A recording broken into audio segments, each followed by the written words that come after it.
ನೋಡಿ EV glass ಹಾಕ್ಸ್ಕೋಬೇಡ ಅಂತ ಹೇಳ್ತೀವಿ ನಾವು. ಇದಕ್ಕಂತ ಇದೇ ಕಾರಣಕ್ಕೆ. ಅಣ್ಣವ್ರಿಗೆ ತೋರಿಸು. ಅಣ್ಣವ್ರು ಯಾವಾಗ ಹಾಕ್ಸಿರೋದು ಇವಿ ಗ್ಲಾಸು? 6 ತಿಂಗಳಾಯ್ತಾ? ಇವಿ ಗ್ಲಾಸು ಮಿನಿಮಮ್ ಒಂದು ತಿಂಗಳ 2 ತಿಂಗಳು ಒಂದ್ಸಲ ಚೇಂಜ್ ಮಾಡ್ತಿರ್ಬೇಕು. ಇಲ್ಲ ಇವಿ ಗ್ಲಾಸೇ ಹಾಕ್ಬಾರ್ದು. ಇವಿ ಹಾಕ್ಸಿದ್ರೆ ವಾರಂಟಿನೂ ಕ್ಲೇಮ್ ಆಗಲ್ಲ. ಅದು ತೋರಿಸು ಕಂಪ್ನಿಯವ್ರು ಏನು ಹೇಳಿದಾರೆ ನೋಡು.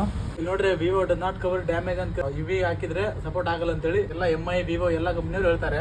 ಅಣ್ಣವರು ಹಾಕ್ಸ್ಕೊಂಡು ಅವರೇ ಟ್ರೈ ಮಾಡ್ತಿದ್ದಾರೆ ತೆಗಿಯೋಕ್ಕೆ. ಇದು ಡಿಸ್ಪ್ಲೇ ಡ್ಯಾಮೇಜ್ ಆಗೋ ಚಾನ್ಸಸ್ ಇರುತ್ತೆ. ತೆಗೆದು ಟ್ರೈ ಮಾಡೋಣ. ಇವಿ ಪ್ರೊಟೆಕ್ಷನ್ನು, ಇವಿ ಟೆಂಪರ್ಡ್ ಗ್ಲಾಸ್ ಎಷ್ಟು ಡೇಂಜರ್ ಅಂತಂದರೆ ಈ ವಿಡಿಯೋ ನೋಡಿ. ಇದರಲ್ಲಿ ಎಷ್ಟು ಹೀಟ್ ಮಾಡಿ ಎಷ್ಟು ಕೆಮಿಕಲಿಂದ ತೆಗೆದ್ರೂ ಬರ್ತಾ ಇಲ್ಲ. ಡಿಸ್ಪ್ಲೇ ಹೋಗೋ ಚಾನ್ಸಸ್ 99% ಇದೆ. ಆದ್ರೂ ನಾವು ರಿಸ್ಕ್ ತೊಗೊಂಡು ತೆಗಿತಿದ್ದೀವಿ. ಕಸ್ಟಮರ್ನ ಕೇಳಿದ್ದೀವಿ ರಿಸ್ಕ್ ಆಗುತ್ತೆ ಅಂತ. ತೆಗೀರಣ್ಣವ್ರು ಹೋದ್ರೆ ಪರವಾಗಿಲ್ಲ ಅಂತ ಹೇಳಿದರು.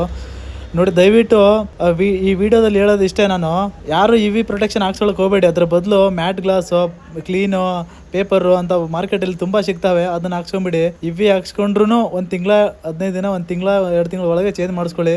ಈ ವಿಡಿಯೋಯಿಂದ ನಿಮಗೆ ಏನಾದರೂ ಇನ್ಫಾರ್ಮೇಷನ್ ಸಿಕ್ಕಿದ್ರೆ ಈ ವಿಡಿಯೋನ ನಿಮ್ಮ ಫ್ರೆಂಡ್ಸ್ಗೆ ಶೇರ್ ಮಾಡಿ. Thank you.